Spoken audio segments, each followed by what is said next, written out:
always staying, Bible reading, ever praying. Will the church be ever graying? Don't you see why we are saying all the kids are right?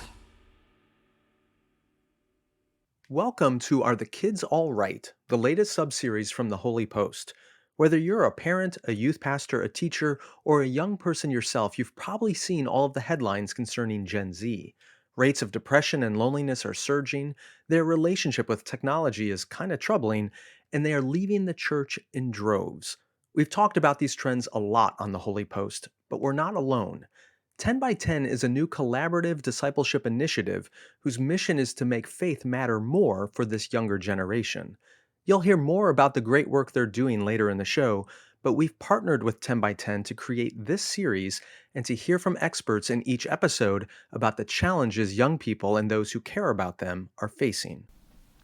Thank you, Ray, so much for joining me today. I'm excited to talk about 10 by 10 and learn more about you and how you got involved in it. Thanks for being here. Likewise. Thanks, Kaitlyn, for all you do and for all the brain power you're using here, as well as in every other sphere that you are influencing. So grateful to be together. Thanks. So tell me and tell us a little bit about yourself and how you got involved in 10 by 10. And we can get more into the nitty gritty of what it is, but what's your story in relationship to all of this? Yeah, so at the time I was working at Wheaton College. I was in campus ministry there, and I was also leading an organization called the Asian American Christian Collaborative, which is an organization that really sparked out of the growing anti-Asian sentiment, the violence, and really the hate that emerged during the pandemic. And so we've as we kind of garnered a level of traction nationwide. We kind of became one of the more significant Asian American Christian voices throughout the country, and I think because of that, 10 by 10 reached out to us. 10 by 10 is an amazing organization and effort that emerged out of Fuller Seminary and the Fuller Youth Institute to seek transformation in terms of the youth discipleship landscape and the efforts that are taking place within the church and broader Christian faith communities. And our mission is to reach and disciple 10 million youth over the next 10 years in a collaborative manner. And we really emerged because of this report that came out several years ago that articulated how there's 1 million young people walking away from the faith every year. And we're rounding out 2023, but we're kind of hitting kind of this sense of peak disaffiliation where it's closer to 1.4 million that are supposed to depart this year. And we thought something needs to be done, because if we keep going in the same direction that we've been going, then we're going to keep finding the same kind of outcomes that we've been finding. It's that whole definition of insanity. You do the same thing over and over again, and you're gonna and expecting a different result makes absolutely no sense.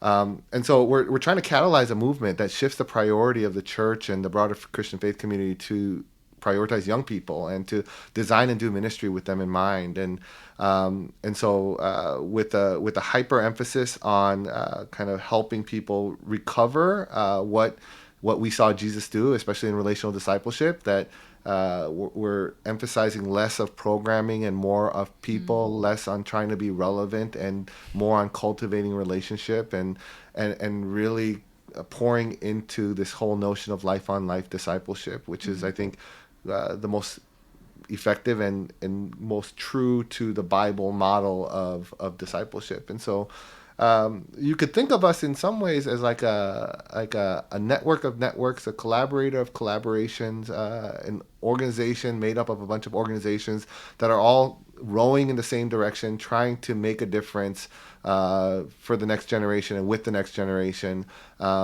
especially as we're essentially trying to reach and disciple a quarter of a generational cohort. So where does the 10 by 10 part come from? What do those numbers mean, or what's the thing people mean when they say that? Yeah, I mean, and thank you for saying 10 by 10. A lot of people say 10x10 or 10 and 10, or so it's great to hear someone saying it correctly. It's 10 by 10, and the website is tenx10.org or 1010.org. It's an easier way to go about it. But it comes out of this notion of trying to reach 10 million youth over the next 10 years in the spirit of John 10:10, where Jesus promises a full and abundant life. That's great. Thank you for describing that. Why was that so important? This kind of abundant life, this reference from John 10:10. It doesn't really kind of describe at least a lot of the emphasis in the youth ministries that I grew up in. I'm a little worried that sometimes we didn't talk very much about Christianity being good news or having much to say about my life here and now. Why that kind of emphasis? Why do you think that's important for maybe this generation that you're so concerned about? Yeah, that's good, and I'm sure that there's like so many great kind of insights you can even just glean, or we can glean just from what you just said there, of like how when you were growing up, it didn't feel like Christianity was good news. I mean, I think on the one hand, throughout Scripture, we see that Jesus absolutely cares about every aspect of our lives. I mean, you look at the book of Job, and even telling the oceans to only go so far, and telling the mountains to stop here and the clouds to go there. It just shows how intimately God is involved in every aspect of creation, and that includes the real pinnacle of His creative act, which is humanity. And God didn't create us so that we could decay. God created us so that we could flourish. And I think you see that in Jeremiah, where Christians, the Christian call, or those who follow God, are called to seek the flourishing of the society and the world that they live in, or the neighborhoods and the communities that they're a part of. And so, in line with, I think, the broader Christian narrative, or the broader scriptural narrative, the whole idea of John 10:10 is in the middle of and in the midst of really a lot of religious leaders seeking to do things that were primarily for their own benefit and for their own kind of kingdom building. Jesus comes in and says, spiritually, you are not seeing what you need to see.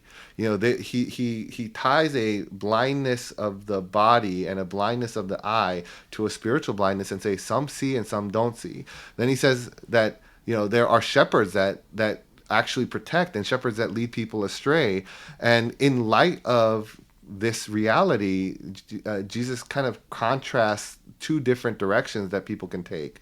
One is that of the thief, killing, stealing, and destroying, and then the other is the one of Jesus offering life, and life to the fullest, or life in abundance. And so we think that it's actually pretty apt in our cultural moment right now, especially as the number one reason that people outside the Christian faith are walking away from Christianity, or aren't interested in Christianity, is because of hypocrisy and our kind of anti-intellectualism, or our anti-views of science.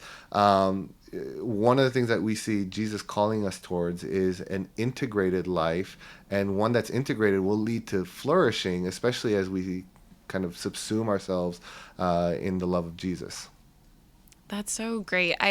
While you were talking, I was thinking about how, I spend a good amount of time with college students, usually at either Christian schools or kind of Christian ministries on college campuses that are not Christian. And it's interesting, like the questions that they are wrestling with when it comes to the church. And these are people who, very likely grew up in the church. These are not people who the Christian faith is either, completely foreign to them, or it's something that they've really, chosen against. But it's interesting, like the questions they're asking tend to be, is the church good? Like, is this faith good? Is it good for the world? And I was talking to someone recently who's, a generation ahead of me. So really kind of two generations removed from, teenagers or college students these days. And she had recently become a Christian, and she had become a Christian in part because she read a bunch of kind of apologetics texts. She really explored the question of, did Jesus rise from the dead? Is this a historical fact? If it is, that changes everything. And in some ways, it was really refreshing to hear someone say, like, I know the skeletons in the closet of the church, but like if Jesus Christ really rose from the dead, that changes everything. That's the question I'm asking. But she was asking me like, is that true of the college students you talk to? And I was like, honestly, no. Like most of them are not asking like historical Jesus questions. They're asking like, was Jesus good? Like, did he take care of women? Was he kind of concerned with justice? And if he was, does the church reflect that or not? How do you think, or what kind of resources does 10 by 10 offer for people who are going, I believe that that's a good question, and I think the church has answers to that question, but I don't necessarily know how to do it. I don't know how to respond to those kinds of concerns that young people might have of, is the church good? Because as you just said, they've gotten some colorful examples of ways in which it hasn't been good. And the question seems pretty legit of, before I get into this thing, before I go any further, is this just? Is this good? Or is it not? Yeah, and that's such a great insight, and I think that's consistent with what we've been seeing. I think there was a transition point, in the late '90s or something like that, where people don't care if God is real until they know that the God that they're exploring is actually good, and and it does come in the questions that are being asked. I think for us, we're really, our first kind of like core set of resources that we have are exactly targeting this kind of this shift that we've seen, as well as helping people navigate like some of these bigger questions. And so we're essentially asking people to accompany young people in the hard questions that they're asking, in the difficult questions that they're asking, and we're trying to give people the tools to be able to do that well. And so, for example, we have a whole series of quick tips that if you go on our website, you can get quick tips that give you like short bursts and very practical steps on, what do you do if someone asks a question that, kind of deviates from the rest of the group, or, what do you do if someone, asks a question that seems too hard for you to handle, or, what do you do with the kid that talks too much in a small in the small group setting, or doesn't talk enough, or shows up late all the time. And we're continuing to develop those kind of those really tangible kind of tools for people who are in need of some triage, really. Yeah. And then we have a whole kind of resource that gets launched through kind of what we're calling the Relational Discipleship Inventory. So it's like a short quiz, and it kind of helps you diagnose, or helps us kind of see what you need, and then we pair you up with the right resources that'll connect you with something that we call the Relational Discipleship Kickstart. And we believe that if you are willing to kind of journey with someone in the messiness of the questions that you can't answer, that your epistemological humility and your willingness to even say, hey, I don't know the answer, but I'm willing to come back next week with something and we can talk about it. And if you still are not satisfied, we can go in deeper and deeper. That relational trust and equity is actually the thing that makes the most difference as you're in search of the truth, or in a process of discerning truth together. And that's what I love about the Bible. Jesus asked way more questions than he answered them. I think he only answered 3, and he asked like 300 something. And so it's worth like even considering like how we disciple in light of that. And then, the beauty of the work that we're doing is, we just launched in October of 2023, and we launched with over 100 organizations, and all these organizations are doing something incredible and unique, and especially as it pertains to reaching the next generation, or doing ministry with the next generation. And so organizations like Alpha, or Young Life, or Youth for Christ, Dare to Share are a part of the work. The reason I got involved was because I was, I lead the Asian American Christian Collaborative, and we've really kind of carved out a space as kind of like a voice for Asian American Christians and Christianity. There are other organizations that are that do some good work, like NG3 or E625, which are primarily like Spanish speaking, and a host of other efforts and entities. And so like one of the things that we hope we are doing is, as people engage with these big, hard dilemmas, questions, that they not only find support from us, but they actually find some support and answers from our over 100 partners. That's great. There's so many things I want to ask about from that answer. But first, I just want to say, if people like lost this already from the very beginning, I love what you said about practical tips for like ways to kind of direct a small group conversation or the person who's talking too much or not enough. I was just talking last night to a bunch of like first year MDiv students who are, at Duke. They're really happy to learn, the really intellectual stuff, but they were like, who's going to teach me how to teach a Bible study? Like no one's going to do that. And that feels like the really hard thing. So I love that. I want people to hear that that's, some of the resources you offer. This episode is sponsored by 10 by 10. More than 1 million young people in the U.S. are walking away from the church every year, but it doesn't have to be this way. 10 by 10 is a diverse group of Christ followers from different cultures, ethnicities, and traditions. 100 organizations working together to address this concerning trend. 10 by 10 has 4 priorities: to make youth discipleship a top focus for U.S. ministry leaders, to elevate leaders of color and their organizations and networks to reflect the diversity of the body of Christ in the world today, to curate, create, and share resources and training to equip local leaders to reach the next generation, and to connect and mobilize partner organizations to collectively impact 100,000 diverse faith communities nationwide. Learn more about 10 by 10 by going to the website 10by10.org. That's TENX10.org. TENX10.org to empower you to help faith matter more to the next generation. And thanks to 10 by 10 for sponsoring this episode.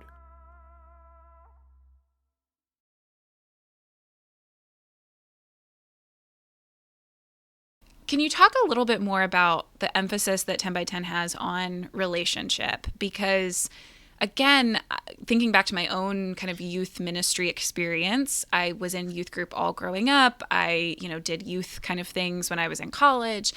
And I remember the assumption that was very clearly communicated by the churches that I went to was that what was attractive to students was big production, pizza, games, like kind of weird, gross stuff. And I have to admit, as like a nerdy, kind of awkward teenager, like I was not attracted to the like gross games or the cool stuff or the but I think a lot of people have kind of taken in that common wisdom that you keep kids in church by offering like fun stuff and having the bigger program. And as someone who worked on staff at a much smaller church in an area with lots of big churches, it was sort of frustrating to feel like I just don't have the kinds of resources these other churches have. I worked really hard. I remember even with the kind of middle schoolers I had at the time with like coming up with cheaper versions of games and trying to find some way to match what they were doing. But I would have loved to have something like 10 by 10 helping me think through what maybe mattered more than that. So where do you think we've gotten some of this wrong, if we have gotten it wrong, and why is there such an emphasis through 10 by 10 on relationship building? Yeah, no, this is a huge conversation, and like, there's no real like simple way to answer it because it's decades of history and pivots that really kind of have led us to this moment. But I mean, like, just as an encouragement to you, what you just articulated is the reason I think we exist. The average church in the U.S. is 65 people or less. The average youth ministry or youth in a church is about 10% of that. The majority of churches aren't the large, huge churches that have a significant amount of resources to basically fund, like full-blown productions as if you're on a Broadway show. They're basically putting things together with cardboard and and paper crafts, which are great, because I think there's opportunities to really express and expand your imagination doing that. And so everything that we've designed is really for the volunteer bivocational youth leader that is working off a $0 budget and has limited resources and limited access to some of the most, I would say, cutting edge or leading or relevant kind of resources, training out there. And I think that's the beauty of like what I think 10 by 10 has been doing is we've invited people to be on mission with us. And if there's people out there that are listening to this and they're like, I have an organization that really wants to focus on youth, or we're focusing on youth, but we're not a part of 10 by 10. How do I get involved? Just reach out to us, and we'd love for you to connect with us, and we'd love to add you to our community of people that are really seeking to be on mission together to reach these 10 million over the next 10 years. But the reason we're focused on relationship is really because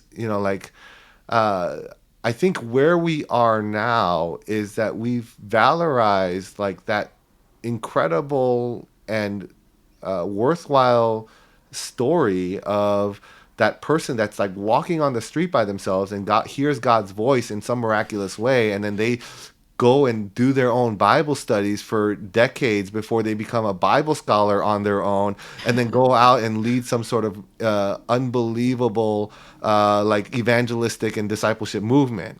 And that's kind of the hero of like Western Christianity. The hero of Western Christianity isn't necessarily that person that's within a small community context that faithfully pours into the 5 or 6 kids that that they are literally helping to navigate the biggest questions of their kind of formation in life, and are helping them kind of grow up in a way that that allows them to remain committed to Jesus over the long haul.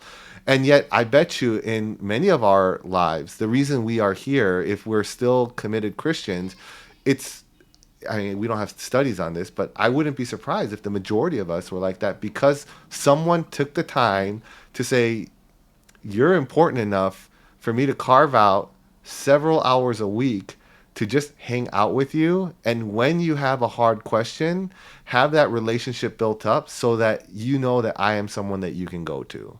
Yeah. Because we know that not every parent, I mean, like, thank God for the kids that have parents that they can go to with all these questions, but we know that that's not that not every parent has that capacity, and not every kid has a parent that can do that. And so if we can find a way to cultivate multiple mature adults within any faith community, whether it's a community of 65 or 25 or 605 that are willing to actively pour into the next generation and to the kids within their communities and the kids outside of their communities, I think it'd be like it would make all the difference in the world. Yeah, I remember early in seminary, one of my professors asking all of us in like a big lecture hall to raise our hands if we came to faith under some certain age. I forget what he said. And it was a vast majority. I mean, most of us became Christians pretty young. And as someone who worked in children's ministry for a long time, I always feel like I have to champion that. Like, remember, this is not just like the begrudging work you have to do. Like, this is really crucial work. But also he asked us to raise our hands if there was like, if the story we would tell of how we came to faith or why we were still in the church, etc., was because of a person, and kind of, especially if it was someone that we knew from a pretty young age, from, childhood or from when we were teenagers. And it was a vast majority of people in this room. So I just want to highlight that point. It really is important that people have a story of someone who was in close relationship with them, especially through hard questions. Going back to the 10 by 10 website, I spent some time this afternoon looking around at it. It was really helpful. I did the little quiz with one of my dear friends who's a youth pastor in mind. I was answering the questions thinking of her. And one thing I noticed that has not been a part of the conversation in many of the contexts I've been in was how the questions paid attention to the kind of racial or ethnic makeup of the person asking the questions, but also of the community, of like, what kind of community are you in? Talk to us about that, because I think one of the things people might be thinking if they're thinking about 10 by 10 is like, okay, if this is a huge scale sort of thing, there's a lot of diversity of what kinds of churches might be interested in this and what the particular concerns might be. Big, predominantly white megachurch kind of context, as you were just describing, the megachurch context is very different than someone who's just kind of ministering in a pretty small church. But a lot of those other differences make a big difference too. How is 10 by 10 thinking about that kind of diversity question? Yeah. Before I do, I do want to kind of validate what you just said. Like, almost all the studies will show that people have made up their mind about faith by the age of 18, and so there's no significant deviance post 18 around like faith identity. So it's happening earlier and earlier. And the question is like, when does it happen? And in part, that's why I think, 10 by 10 was so compelling to me. As I was working at the college, or I was working at a Christian college, one of the things I found was like, if anything, like you'll deepen some, but not in a significant way. You'll actually lose more, and a lot of it is because people have a choice of whether they want Yeah. to stay Christian or not, culturally or spiritually. And so I think going and focusing younger, growing younger, I think is really important. When it comes to the makeup of 10 by 10, one of the things that we realize is how like the youth are not as interested in maintaining the divisions that older generations are oftentimes comfortable with, or even seem to be very intent on preserving or Yeah. or deepening. And so for the majority of people under the age of 19, this is the first generation where it's a majority minority cohort, right? So the majority of those sub 19 are non-white, or they're racialized minorities. And the other piece is they don't really have as much interest in all of the maybe the secondary or tertiary matters that have led to the division and the schisms within the church.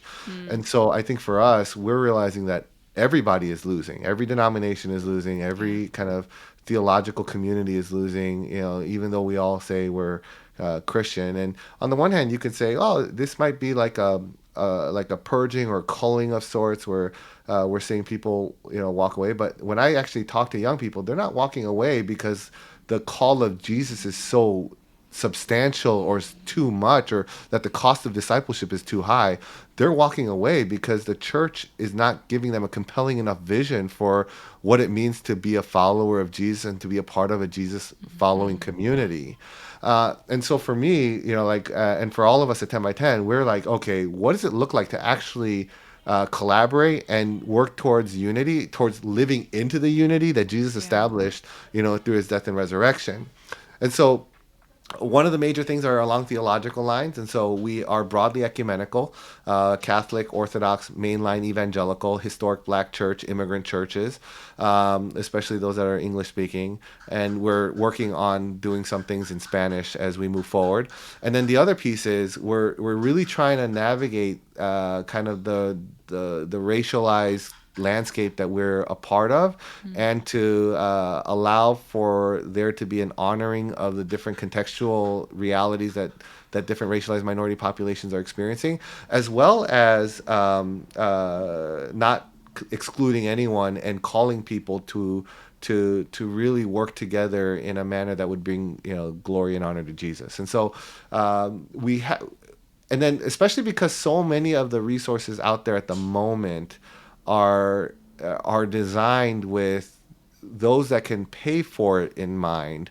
What that means is that a lot of the kind of the under-resourced populations, which includes some of the racialized minority populations, resources aren't designed with them in mind. And because a lot of the people that start endeavors or initiatives or organizations around youth tend not to come from racialized minority populations and come from kind of a more white dominant framework and perspective. One of the things that we find is that even if you're talking about resourced racialized minority communities, they're having to do some cultural translation from the resources that they can afford. So across the board, we don't find that there's enough out there. And one of the beauties of the work that we're doing is we're actually highlighting a lot of these kind of great organizations that have great resources, but might not have the same networks or the reach that we do. That's great. I mean, and it reminds me of what you said earlier about not just kind of reaching young people with the church as it exists now, but like, what does it really mean for them to be considered more holistically? And that includes other perspectives that a lot of, at least, parts of the American church have not paid attention to. If, as you think about kind of what 10 by 10 wants for the church as a whole, how would you describe, in 10 years, if 10 by 10 is just like very successful, you do reach a significant portion of this next generation, and that has an impact not just on kind of saving their souls, but that shapes the church as a whole. What would that look like? If you have any idea, I mean, I know some of that's just kind of like, well, we're not sure where the Spirit will move, but if you were to imagine what it looks like in the future, what would you think the church, how do you think the church would be different? Yeah. So if I can wave a magic wand and Kaitlyn is like offering me some form of voodoo magic here. Oh, no. And so if I could wave a magic wand, it would be to see, at least 10 million youth thoroughly transformed by the love of Jesus. It would be a entire generation, and 10 million is about 25% of a generational cohort. So it'd be an entire generation impacted by people, their peers, adult, vibrant, kind of faith, mature adults that are reaching into their lives, churches that are not afraid to tackle and address the biggest questions that they're holding about their identity, about a sense of purpose, about the social unrest that they're seeing, about the broader systemic forces that are leading to the same issues over and over again. And then that the church would demonstrate, at the very minimum, a love for one another instead of a sense of like competition or even hostility towards one another, while maintaining the distinctions that are in line within a biblical framework, and repenting of those that are so extra biblical and so tacked on to kind of theological commitments that you can't really justify apart from like a very twisted reading of Scripture. I mean, I would say, like if we could see a church unified and a generation reached, that would be amazing. And one of the things that I've really kind of been grateful for, especially with the work at 10 by 10, is that even just our mere existence is helping leaders and organizations and churches to actually think about what it means to prioritize the next generations, to maybe shift some of their practices and their programming and structures to account for those that are basically quietly exiting stage left, because the church is just so out of touch with the things that they're most kind of curious or concerned about. And so to see a generation reached and to see a church transformed. Yeah, while you were talking, I was thinking about, this. I have a really good friend who's the youth director at our church. She's pursuing ordination right now, and doesn't fit the normal profile. She is older than at least most of the youth pastors that I had when I was growing up, who were pretty young, and has really taken it upon herself to not only be in good, really deep relationship with these young people, but to integrate them into the life of the church. And watching her do that, it had never occurred to me how kind of segregated I was as a young person. But now that I see young people at my church, like leading worship and, helping with the tech stuff, and I meet them in the nursery and I see them in all sorts of ways, I suddenly go like, gosh, like I had not seen young people in my church before. I hadn't realized how kind of separated I was from the larger church. So as you think about like 10 by 10 equipping churches, how do you think about some of that kind of intergenerational stuff? Because I've seen this even outside of real kind of young people, the generation you're talking about. Even for my generation, I feel like, gosh, the divide between me and a generation or two ahead of me in the church feels so significant. And I do think part of it is because we've kind of just been siloed into different communities that can have some benefit. But I wonder how that has shaped some of these, things you've been talking about when it comes to relationships and questions. I feel like as a young person, I didn't know a, wide span of generations at my church. That is so great. Man, Kaitlyn, you're speaking the 10 by 10 language, and everything that you're identifying is in line with what we are hoping to see. So I think, one of the things that we've seen, especially as the church has adopted more of like an industrial model, and the kind of like a philosophy of like being like an industrial complex and a hyper specialization, where it's not like this organic kind of ministry that spans across generations, but it's a very segmented ministry towards different generations. I mean, even like, when you talk about like, when does someone become a young adult? Like, when do you graduate from youth group into, and if there's no college group, like when do you graduate into young adult group? It's like it's all these like kind of artificial, arbitrary lines that both are that emerge out of necessity and convenience, but also kind of have these significant outcomes that lead to the segregation that you're talking about. One of the things that we, that a lot of studies would talk about in the past would like, hey, for every 5 kids, you would need 1 adult. And what we're seeing and what we've been trying to champion, and many of the organizations that are part of 10 by 10 have been trying to champion, is this kind of notion that it's actually 5 adults for every kid. Now, it doesn't mean that you have 5 adults ministering, 5 hours every single week. It could be a weekly check-in, 2 minutes as you're walking out, like, hey, have you read your Bible?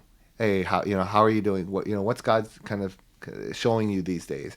What are you learning at school? How's your friendship with Kaitlyn going?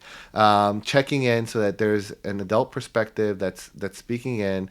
And again, so when those moments come where they have a question, you are one of several people that they can go to for wisdom, because we all know that, like as great as it is to connect with our peers and glean from our peers, some insight and advice.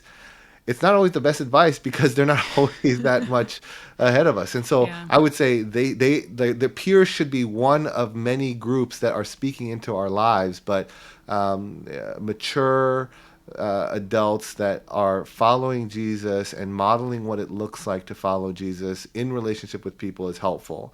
I'll say this, it's like, I think one of the things that we've done is we've segmented groups in ways that are more like marbles, when what we need to do in terms of generations, when what we need to do is operate more like a cluster of grapes, that we are not like rolling off the edges of the table on our own, but that we're interconnected to the same vine, which is actually pretty biblical. And that's what the church is supposed to be, this interconnected, embodied entity of people that are in relationship with one another, nourishing one another, supporting one another, blessing one another.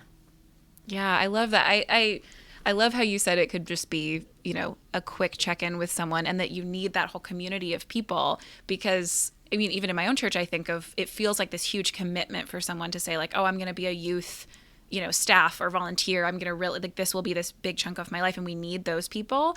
But also, because I have this friendship with our youth director, I've gotten to know some of them, and it's not like my full-time job. It's not even the main way I serve at my church. I'm with the kids more than I am with the teenagers. But just having gotten to know them, like I know most of their names and I've seen most of them before, and I know what families they belong to. A few weeks ago, I was like leaving in the middle of the service because I had a contact dislodged, and so I had to awkwardly get out of my pew to make sure my eye was okay. And I just, by the power of the Holy Spirit, was in the hallway at the same moment as a teenage girl who was distressed about something and had run out of the service and was crying. And just having, being someone that she had seen before, I was not in deep relationship with her. She has people who are, but just being someone in the hallway at the church who she had seen before, and she wanted to just sit and process things. It was a moment that felt really God ordained to me. But I thought about it later, and I just went, what if there were just more people in more churches who had at the very least knew a face, knew a name, and could be the person that's in that kind of crisis moment, even if you're not. It'd be great if you were the person that were there all the time and in deep relationship. But that teenager needs more than just the youth worker who's one-on-one, who's doing such important work. They need other people who are also paying attention to them. So I just say that to encourage people of you do not have to be the professional youth worker for all of this to be really relevant and important for you. And along those lines, the last question I wanted to ask you, Ray, was just if someone is listening and they are my friend who's a youth director, or they're someone who's like me and this is not the main way that they think of themselves serving their community. They're not kind of volunteering with a campus ministry or something like that. Along that whole spectrum of ways that they could care about youth in the church, how can they engage with what 10 by 10 is doing? Whether there's someone who this is their vocation, or there's someone who goes, I care about young people in the church, but it's not really kind of my main way of serving or my kind of calling. Yeah, that's great. And what a powerful what a powerful moment, and it's just great that you were the person that happened to walk out at that time, in that place, because it's, one of the things I encourage people to do consistently is like take detours to the youth room and to Yeah. the college ministry room. And not everyone feels comfortable with youth. Not everyone feels comfortable with college students. Not everyone feels comfortable with kids. And obviously, go through the proper channels and processes so that you're making sure that you're maintaining the integrity of the ministries as well. But like just showing up, saying hi, dropping off snacks, inviting people over for a meal, even just once a year. Those things can go a long way to those kind of God moments that that people find themselves in all the time, where something happens and there's an internal crisis or an external crisis, and they don't know where to turn, and they know that you're there because you're someone that's familiar. Um, and this is why I think consistency is so important. It's just like showing up week in and week out makes a huge difference, regardless of where you are. And one of the things I love about Young Life is that they're on a mission to have to for their staff to get to know 2 million names of young people, and I'm like, that's so beautiful. But in terms of practically engaging, I think Kaitlyn, you really embody so much of like what we are hoping for and what we're hoping to see with 10 by 10. And so just do whatever Kaitlyn's doing. That's one way to practically engage. I think another way to practically engage is, I think the first thing you should do is if you are someone that leads people that are younger than you or less mature than you in the faith, or kind of in an earlier stage of faith formation than you are, then to go on our website and take the quiz, sign up for a newsletter, follow us on social media, so you can kind of get the tips and the tools that we are offering. You can also go to our partner page and see all the different partners that are on our website and learn from them. There's so many great partners that offer so many great things that really serve the whole church, not just kind of the youth in the church. And us collectively are trying to shift the priorities of the church to be one that looks younger and grows younger. I think another thing you can do is, if you know a youth leader or a senior pastor, because we have a whole suite of resources for senior leaders. We partnered with Barna in creating some sermon outlines, some research kind of insights, and if you go on our website, you can download all of those. We have those available for senior pastors and senior leaders. But if you know anyone that works with youth, whether they're formal or informal youth leader, like 10 by 10 is really there to serve them. Our kind of core resource is designed for someone who has probably less than 30 minutes a week to do any training, and it's a 10-week process. And so the ideal situation is you're working with someone else, so you can grab a cluster of people. Maybe if you're the part-time or full-time youth leader, grab 2 or 3 volunteers and say, hey, let's go through this over the next 10 to 12 weeks in case you skip a week, and just kind of do this for 30 minutes on your own, and then we'll connect for 30 minutes before like a worship service or after, and just kind of talk about what we're learning and see what we're going to apply and implement, because we think that doing this in community is going to be the most effective manner. But sharing the work of sharing the website of 10 by 10 and it was probably the most effective thing that people can do to engage and help their churches. And then the last thing is, if you're an organization that's listening to this, or an organizational leader that's listening to this, and you feel like, oh no, we really are trying to reach the next generation, we'd love to do it in conjunction with 10 by 10 to inquire through our process and signing up for our partnership inquiry form. Well, thank you, Ray, so much for this. It's encouraging to, even just this afternoon, to have looked at some of the stuff that 10 by 10 is providing, and also to hear from you, because as you've described, it's like I interact all the time with young people who are maybe just barely hanging on with the church, and would just really benefit from people who've been well equipped to not just kind of have answers for them, but to be in deep relationship with them. So thank you for the work that you're doing, and thank you for the resources that 10 by 10 is providing. Oh, thank you. And thanks for having us on. The Holy Post podcast is a production of Holy Post Media. Production assistance by Mike Strelo. Editing by Area Code Audio. Help us create more thoughtful Christian media by subscribing to Holy Post Plus at holypost.com/plus. Also, be sure to leave a review on Apple Podcasts so more people can discover thoughtful Christian commentary, plus ukulele and occasional butt news. Visit holypost.com for show notes, news stories, Holy Post merchandise, and much more.